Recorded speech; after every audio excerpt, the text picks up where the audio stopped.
അന്നബിയു ഔലാ bill മുഅ്മിനീന മിൻ അൻഫുസിഹിം. സ്വന്തം ശരീരത്തെക്കാളും ഏറെ ബാധ്യതയും കടമയും കടപ്പാടുമുള്ളത് മുത്തുനബി സല്ലല്ലാഹു അലൈഹി വസല്ലമ തങ്ങളോടാണ്. നമ്മുടെയൊക്കെ കുടുംബത്തിലൊരു വിവാഹം നടന്നാൽ, നിക്കാഹ് നടന്നാൽ എന്തെല്ലാം മാർപ്പാടമാണ്, എന്തെല്ലാം സന്തോഷ പ്രകടനങ്ങളാണ്.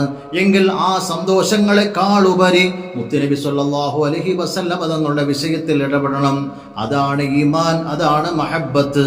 അന്നബിയു ഔലാ ബിൽ മുഅ്മിനീന മിൻ അൻഫുസിഹിം ലാ യുഅ്മിനു അഹദുക്കും ഹത്താ അകൂന അഹബ്ബ ഇലൈഹി മിൻ വലദിഹി വവാലിദിഹി വന്നാസി അജ്മഈൻ.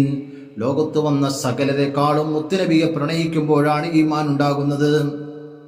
ബാക്കി എല്ലാ സന്തോഷ സുദിനങ്ങളും, കുടുംബത്തിലെ എല്ലാ സന്തോഷ സുദിനങ്ങളും നല്ല രീതിയിൽ ആഘോഷിക്കുമ്പം മുത്തുനബിയുടെ ജന്മദിനം വരുമ്പം, മുത്തുനബിയുടെ ജന്മദിനം വന്നപ്പം കഴിഞ്ഞ കൊല്ലം പറഞ്ഞത് ചൂരൽ മല ദുരന്തമുണ്ടായിരിക്കുകയാണ്, അതുകൊണ്ട് ആഘോഷം വേണ്ട എന്ന് പറഞ്ഞ് പല ജമാഅത്തുകളും വിസമ്മതം കാണിച്ചു.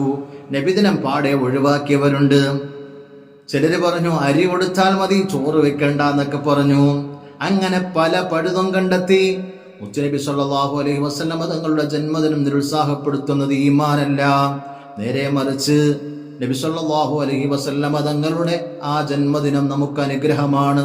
ആ അനുഗ്രഹത്തിൽ നന്ദി പ്രകടിപ്പിച്ച് നന്മകളുമായി സ്വതക്കകളുമായി ബന്ധപ്പെടലാണ് ഏറ്റവും ഔന്നത്യമേറിയ മാർഗം, ഏറ്റവും സുന്ദരമായ ശൈലി. അതാണ്. അല്ലാഹു തൗഫീഖ് നൽകട്ടെ. ഏറ്റവും സുന്ദരമായ ശൈലി അതാണ്. അല്ലാഹു തൗഫീഖ് നൽകട്ടെ.